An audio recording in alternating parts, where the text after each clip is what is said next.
Greetings, folks, and welcome to today's show.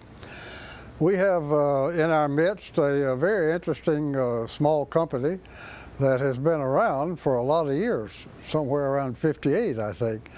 But they don't blow their horn very much, and we don't hear that much about them, and so we're going to give you a little more today. Our guest is Ken Sullivan, who is presently the CEO of the company. He's just back recently after he was here once before and absent for a season, and he's back now. So we'll find out about that. Thanks, Ken, for taking the time to join us. Thank you for inviting me. And you were there for several years, and then you went away for 16 years. Now you're back. Where you been? After I left Microcraft was right after about a year or so after the sale from the Markham sold it. Went to Carrier Corporation for a little while, and then went to the University of Alabama in Huntsville, and worked at UAH. While I was there, I finished up my doctorate in industrial systems engineering, and had the opportunity to work primarily with the Army and NASA, but other commercial companies throughout the United States. Did a lot of work with the supply chain that manufactures parts for the Army missile systems and aviation systems, primarily the helicopters. So we got to spend a lot of time with small companies like Microcraft, working with them, and that was really good experience. Basically, we were a consulting firm, what I did for pretty much the last 16 years. So I got to spend a lot of time on the road, but also got to spend a lot of time in small companies, and enjoyed that because of my previous work at Microcraft, helped lay the foundation for that. All right. Yeah. Well, it sounds like a good staying on track at any rate. Yes, sir. Yeah. Okay. Well, folks, let's take a short commercial break, and we'll find out some more about Microcraft.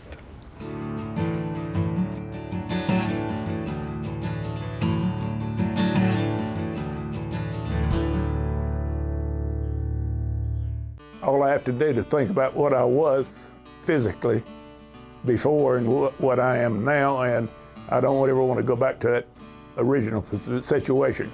The overall mission of the rehab team is always what is best for the patient and how we can facilitate maximum potential from every resident.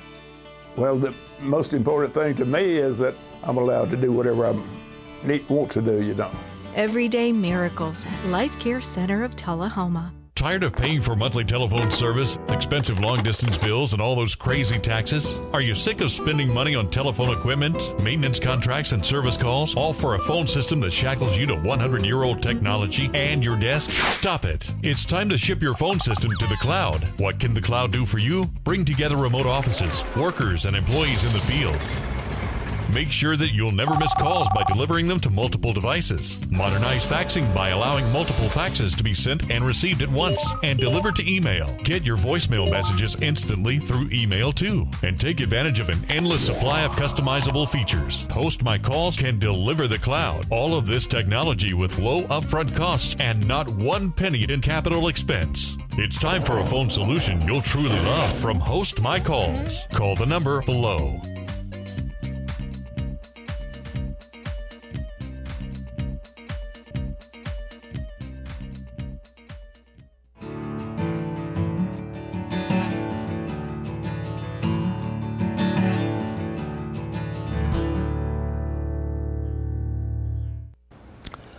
We're talking today, folks, with Ken Sullivan, who is the CEO and the president of Microcraft, and we want to find out a bit about the company and also about the unique employee-owned ownership system that they have going. So, Ken, give us a little history of Microcraft. You've been around a long time, and it's really quite a varied history. Sure. Yeah, it was founded in 1958 by Mr. Charlie Folk, and he started building mainly wind tunnel models for NASA and Langley and NASA Langley and DoD, Department of Defense. After he passed, his wife, Miss Evelyn, became president and CEO. Eventually, his daughter, Fran and Dan, owned the company as the CEO and the president, and went that way through the late 90s. And when the company was sold to I believe wound up being called Allied Aerospace was the name of the company, and that lasted that's the time frame I left back in the late 90s. I left in the extra 2000. It already sold. ATK bought it in the early 2000s, I believe, around 2003 maybe, and then they eventually sold it to the employees back just 5 years ago. Matter of fact, just celebrated the 5-year anniversary as an employee-owned company. So it's had a varied history. At one time, when the Markhams owned it back in the 90s, it built up to, I believe, 12 sites. 2 of those were in Canada. Even owned a couple of wind tunnels. Actually, the models could be tested at around, and we built lots of parts for NASA, Department of Defense, and even the commercial aviation, like Boeing's and Lockheed Martin's, people like that. In those days, were your models, any of those, to be tested out at the center?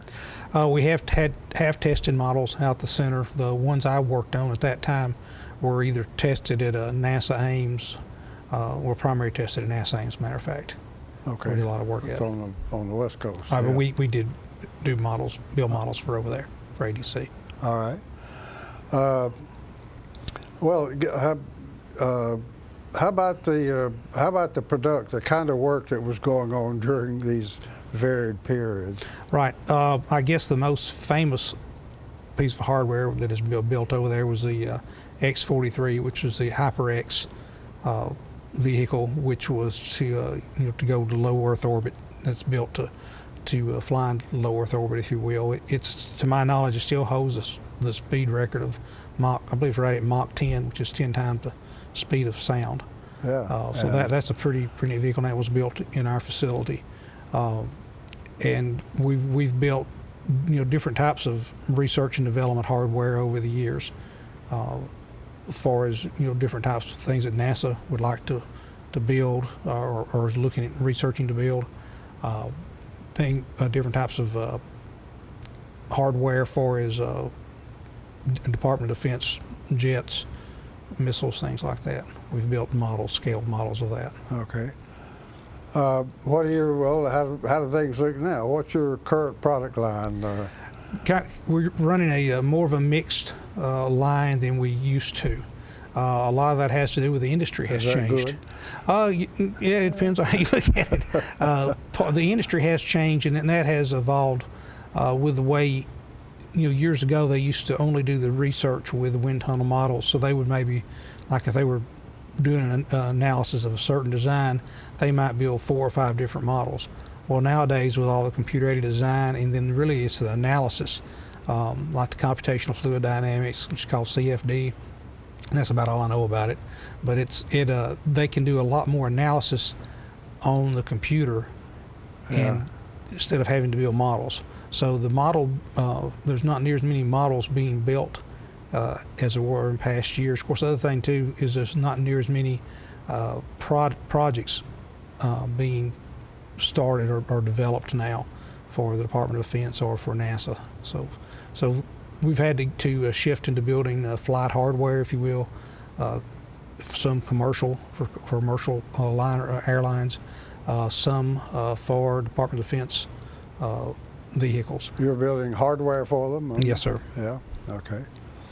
Well, early on, in the company was involved in hypersonics. Yes, sir. As you mentioned, your X-43 went to 10 times the speed of sound. Yeah, Mach 10, but that's not generally the anticipated speed of the hydroponics that are coming along, is it? I honestly do not know. I know we're just, that's when you start, when they, they're starting to get into anything like Mach 6 or things like that, or considered, I believe, hypersonics. Best I remember, that's the number. But it's, it is moving pretty quick with that. Oh, yeah. That type of vehicle. Well, and as I say, you were in it for some years, and I think your programs got subjected to a budget Yes. stop that stopped everything. But now hypersonic seems to be back in vogue, and Right. there is money being devoted to it, and you're hoping to get back into that business as well? Absolutely, as are a lot of other companies. There's the government is starting to put projects out for quote, and which to start looking at different type of vehicles to build those vehicles based on the technology that was developed several years ago. So it is, and what's driving that is our adversaries have started developing and catching up in hypersonics. So it is, if we're going to maintain the lead in that arena, we have to get back in that and start spending more money on the research and development of that. Okay. Well, hopefully it's Tullahoma is in the hypersonic business. With there's been a small lab established out at the center, and a strong connection with UTSI. So, and all the indications are that that's here to stay, because the future defense is going to be at the hypersonic level, not maybe defense and offense both. Right. So is my perception correct there? You think we're for sure here to stay? I hope so. I certainly hope so. And that is one of the top areas that I know that the country, especially in the Department of Defense, is looking into, and we are positioned ourselves to participate in that. Right. And we are talking about, folks, we're talking about flying at hypersonic speeds. And I think the forecast is, if I remember that correctly, none or very little of that is going to be manned. If anything, most of it's going to be unmanned. That's what I've seen. You may have seen more into that than I have. But that's my understanding. Okay. Good. We have, well, tell us a little bit. You were talking a little about your history. Excuse me. In a minute, we'll get into the employee ownership business. But meanwhile, you've got quite a few folks out there that have been with the company quite a number of years, right? It's been right. We have several people that have been there over 35 years. I mean, it's not unusual to have people that, we've got people there well over 20 years. So it's a good place to work at. Interesting work. The thing that makes Microcraft is its people. It's a very I've been very blessed to work there, and it's you work on neat projects that are important to this country, but it's also interesting work. It's challenging work. So it's very. I have yet had a dull day, a boring day, and usually everything we're dealing with is pushing the envelope, in usually in the areas that the research and development is taking place in. Is your employment these days tending to be fairly steady, or are you bringing in some new people? It's fairly steady. We hope to grow that. A lot depends on the which contracts get awarded, or which projects to move forward. We have several contracts that we're waiting to hear, and if we do that, that could increase our number of people we need. What kind of people would you be looking for? Mainly some engineers, mainly machinists. Machinists? Yes, sir. Pretty technically savvy guys on the... Yes, sir. They build, operate different types of machinery, like 3-axis to 5-axis mills. Be able to read the drawings. Obviously, we've got to be very mechanically inclined. Machinists these days, we don't have a surplus of, I don't think. No, and that's one thing that is identified as a need in this country. That we do have that. I'm the vice chair for the manufacturing division for the National Defense and Industrial Association, which is solely concerned with the Defense Department. It's a nonprofit, and it's government, academia, and the private sector address those issues, And that's one of the top 5 issues we have is the workforce. Qualification of the workforce. Of the work, yes. Okay, we need to take a short commercial break, folks, so we'll come back and go some more.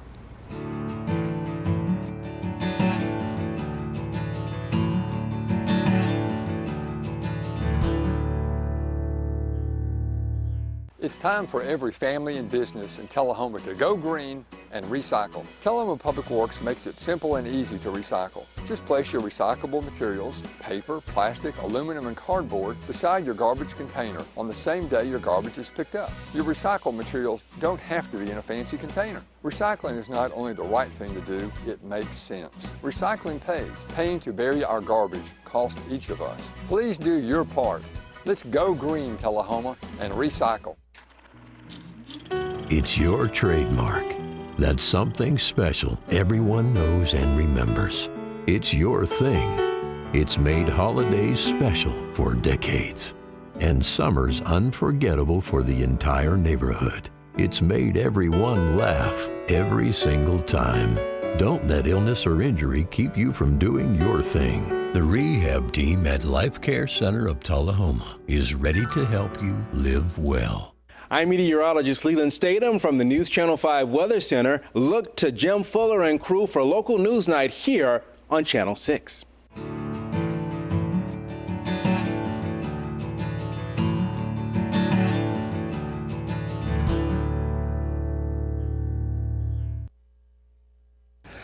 We're talking today, folks, with Ken Sullivan, who is president and CEO of Microcraft here in Tullahoma. Very interesting small company. We were getting into the question of employment. You have quite a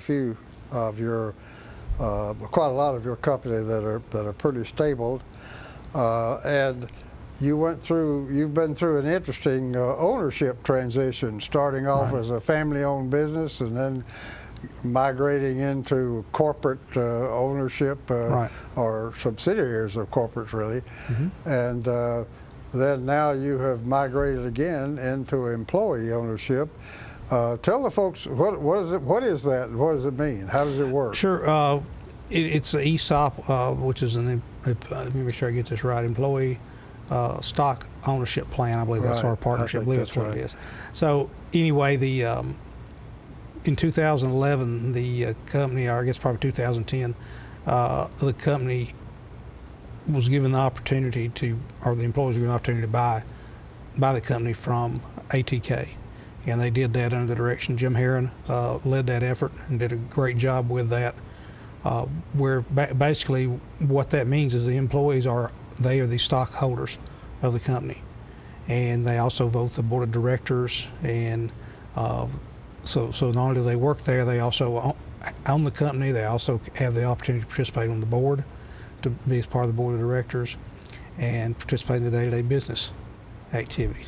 Yeah. So it's a different animal, if you will, but just south of here, Huntsville, I believe, has over 300 ESOP companies, which I had no idea about till I got up here. I've been in Huntsville most of my career, and then I found out there's like 300 ESOPs. I didn't realize they were that prevalent. I did not either. Area. So that was kind of news. So we're it's a neat way of doing business, and it's a different ownership plan. And like I say, most people who work for a company do not get into the nuts and bolts or see the details of how business operates. Whereas if you're a stockholder, you do see that. Yeah. And it's always you have to see it. You have to see it, and it's not always pretty.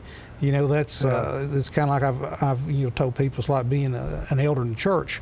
It's not always pretty what you see, but in order for a company to function, you have to understand the details of the day-to-day business. Well, to make that a little more real, if we will, I think I'm correct in that there had to be at least a handful of your employees had to come up with a bit of cash. Yes. And I know some of them hawk their employee pension funds and and 401ks, whatever they had that would raise a little money. So Yeah. they really went out on the hook. Yeah, and usually that's by what I've read of different ESOPs and things like that, or things happen. That's what people do. They have 401ks, or else they even have money from that they're getting from the previous owner, that are part of the buyout, if you will. They use that money to buy the company. So each one's probably a little bit different, but yeah, that's a lot of people have done that. Yeah. So your guys, those of you who have stocks, are really into this thing. You're very interested in success. Right. Very much so. Well, that's an interesting. How many owners do you have?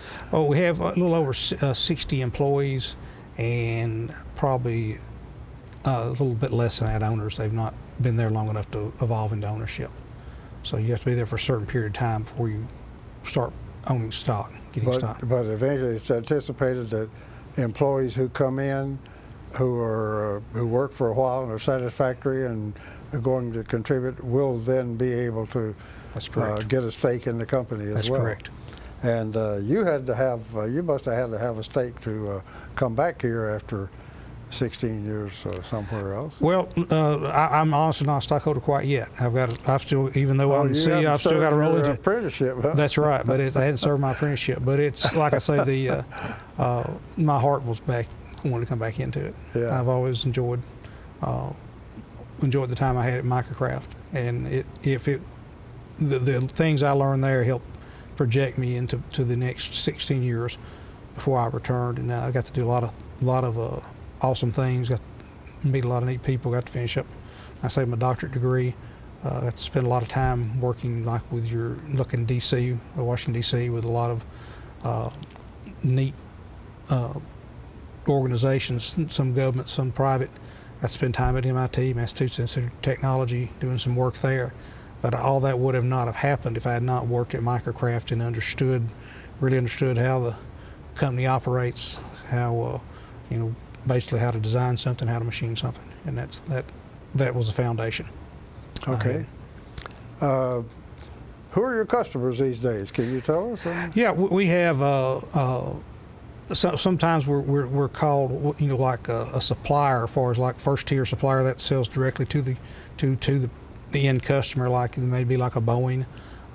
Sometimes we're second tier suppliers, where we supply a part to a company who sells to NASA, and where we have that situation, which are like a third tier supplier to NASA, building parts for their Ryan program. We do some commercial work, which is for Boeing also, and also from Lockheed. So we have, it depends on which level of the supply chain you talk about. Those are the names people would recognize who we work with. Well, I know in the past you have been involved and perhaps still are in classified work. Yes. And so your company obviously is long experienced in that way as well, being handling classified work. So that gives you a pretty good leg up in a lot of cases, yes, doesn't it? Okay, tell the folks who are some of your key players that have been around for years and still enjoying a good spot in the company. Let's see. Oh man, there's all kinds of characters over there, if you will. Yeah. And it's just to name a few, because I could literally, I could talk days about for some of those guys over there.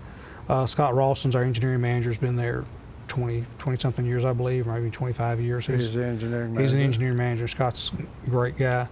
Some of the machinists we have, like we got like Dale McKeel, Jerry Finney, Larry Lee Phelps, Tony Gillum. Some of these guys have been there for 20, 30 years and have seen a lot of things. John Darden, our quality manager. And one thing, Melinda Gibson heads our security and procurement, does an excellent job with that. So we have people that have been there several years, and they're just really good, salt of the earth folks. That's a good thing about them there. That must be one of those guys that's your board chair also, right? That's it. Yes, we have one of the owners is Kevin LeMay, who's chairman of the board. Yeah. then we got other guys too that have been around, like you, Don Walls, Danny Neals, just the guys that have been there for years, and they've done a good job, and a lot of people, you know, they've worked off the shop floor and have moved up to management positions. Good. And as you get to do some growing, and we're flat going to run out of time, I wanted to talk some about the qualifications that are going to be necessary for new hires, but that may have to wait for another time. But you are going to require technically qualified people. Right. You mentioned machinist as one, and those are yes. Those are in short supply these days. Well, for that, folks, we've run out of time, as we frequently do. So let's take a short commercial break, and we'll have to wrap up.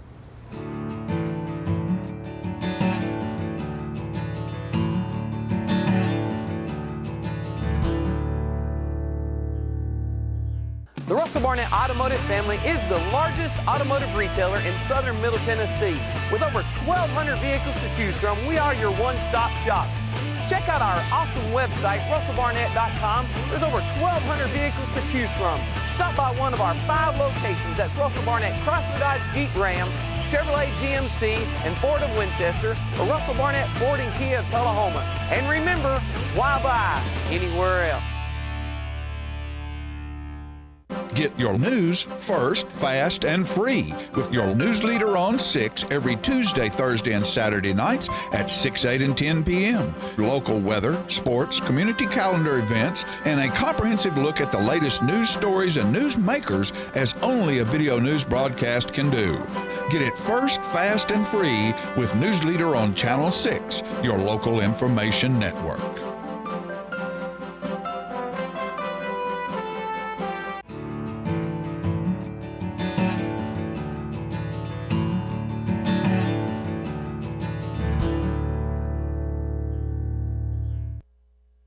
We're back, folks, and we've been talking with Ken Sullivan, who is the new president and CEO of Microcraft. And a very interesting company, employee-owned. And Ken has was with them for several years, and away for several years, and is back now. And so you got a few words you'd like to say direct to the folks out there, Ken? Sure. I guess when I talk to, a lot of times talk to parents and talk to, you know, kids in high school trying to decide what they want to do, which area they want to go to. Manufacturing and machining and technical engineering, that is one area that we need to continue to grow in.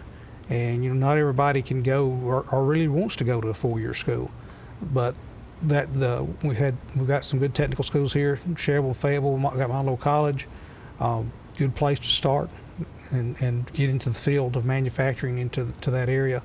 It is needed. It is a national security issue that we need to be able to manufacture our parts here in this country. Right. So we need people to do that. You make good money, and it's good job security also. All right.